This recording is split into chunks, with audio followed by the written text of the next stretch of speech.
about your new album first.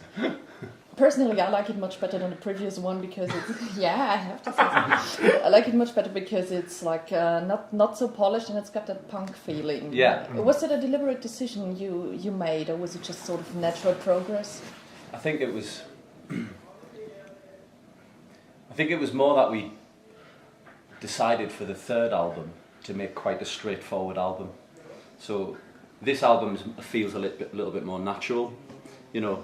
But we, do you know what I mean? Like, yeah. We made the third album was us trying to kind of remember how to write songs, and then the fourth album is us kind of remembering how to play punk rock. Yeah, so it's more like the third album's different for the Futureheads than the fourth album is really.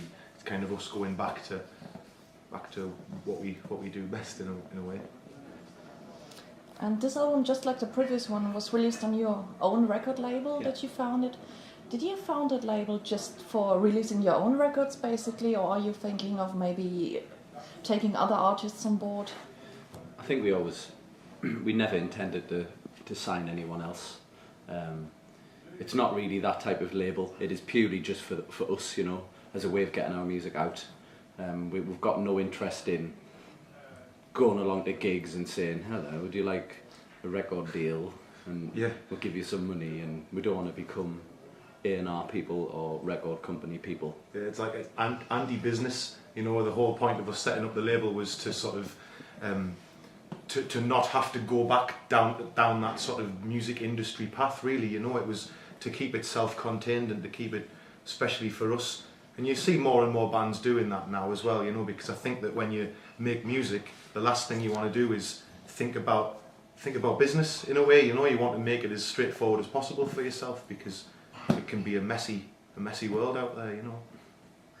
But then again, it means additional work for you too, doesn't it? No? Not at all? Not really. I think it's made us realise how simple it can be. You know, we still have to concentrate on making the album and, you know, contribute to the artwork and video ideas, and that's never really changed, you know. We're not on the telephone ringing HMV or, you know, saying, why haven't you got our record in there? Or, would you like some more? You know, it's simplified things a lot more, because we don't have to worry about what the label is going to think, because we are the label. We know what the label thinks, you know, and we A&R ourselves, and that's much better, you know. Okay, now let's go back to Linkin Park. You played a couple of shows with Linkin Park, and to me it didn't really look like the most obvious combination, let's say. Why do you say that? You wouldn't be the first to have said that. I think you kind of attract a different audience. Oh yeah. But how was the reception by the audience? Well, I think if you look at it from our point of view, it was the opportunity to come to Germany and France and Switzerland and Austria and play enormous shows in front of 14,000 people every night, you know. So whether we fit with that band was almost inconsequential, because we just felt like it was an opportunity to play shows to a large amount of people, you know. And we're not, you know, like, we're a punk rock band, you know. The spirit of rock music is well within us, so we thought of it as a challenge that was there to enjoy in a way, you know. It's not the most obvious fit, but sometimes you have to dig deep, and they're the best things for a band, you know. What we learned about their crowd and big rock crowds is that if you play major chords, they don't like it. But if you play minor chords, they like it. So we learned after 3 or 4 shows to take certain songs out of our set and replace them with actually more berserk songs than we expected, because Linkin Park is quite a mainstream band, even though they're quite heavy compared with some heavy bands. They're considered to be, you know, like a pop band. So we kind of at first played it safe, and then just started playing our most ridiculous songs, and we started to go down a lot better. And it was hard work, you know, knowing that they weren't interested, you know, to start with. But by the end of the set, you know, pretty much every night, the crowd were excited and you know, we got a lot out of it. You know, it was a good way to learn. So last night you played Frankfurt with like 12,000 people, you Yeah, said? yeah. Tonight it might be like 350, 400. Well, Is it difficult for you to adjust?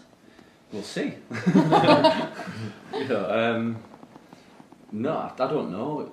It's a funny one because we never get used to playing a specific type of gig, because in the UK we play in front of quite a few people, and then we do festivals where we play in front of loads and loads of people, and then things like supporting Linkin Park or the Foo Fighters or the Pixies, and then by the time you get used to one thing, you moved on to the next thing.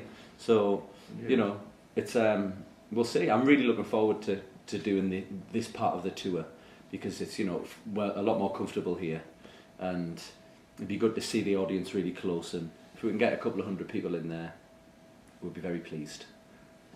You started playing together about 10 years ago. Yeah. So, thinking of the next decade, what would you still like to achieve? Or can you imagine staying together for another 10 years in the first place?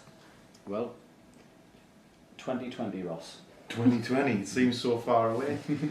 I think that when you're in a band, it's very difficult to have any plans, really, you know, because you never know where the next record's going to take you, or where the next tour is going to take you even, you know. So we've got some plans for next year, some things we'd like to do, starting with recording an a cappella record when we get home after Christmas, I guess it'll be. And that's really exciting, because that's something that we've never contemplated before, you know, and that's a real challenge for us.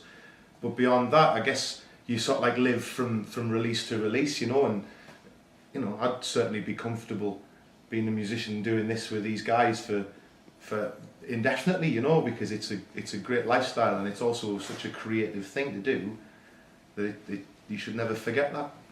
As long as you have the next, you know, the next idea for the next song, or that could become the next album, you know, you can see it carrying on, and we still have that, so, you know, we have the energy to carry on. But some bands find that it runs out, you know, they don't want to have any more ideas, you know, and we're still seeking our full satisfaction as a band, I think.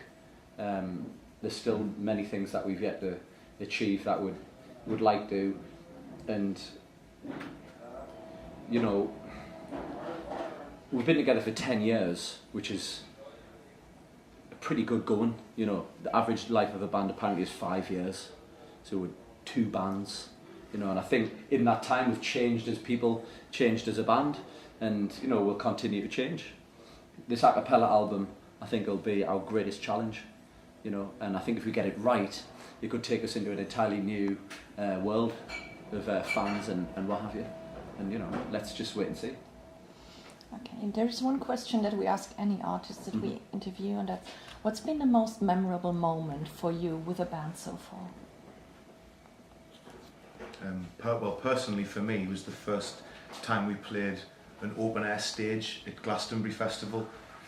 We played around sort of 6 p.m. on the other stage, just after the release of our first album, and it was the first time we'd played a festival like that to 25,000, 30,000 people, and you never forget that experience, you know. We've played many festivals since that have been like that, but the first one, there's something special about that, you know, there's something special about that experience.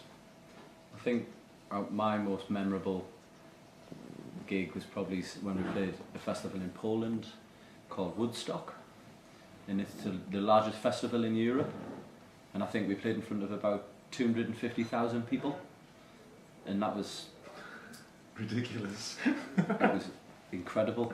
It was like 20 Glastonburys and an infinite sea of bald-headed, drunken Polish men. Metalheads mainly. Mainly into heavy metal, stroke reggae. But we played a late set, you know, it was dark, we had this huge lighting rig that the festival provided, and we had no crew.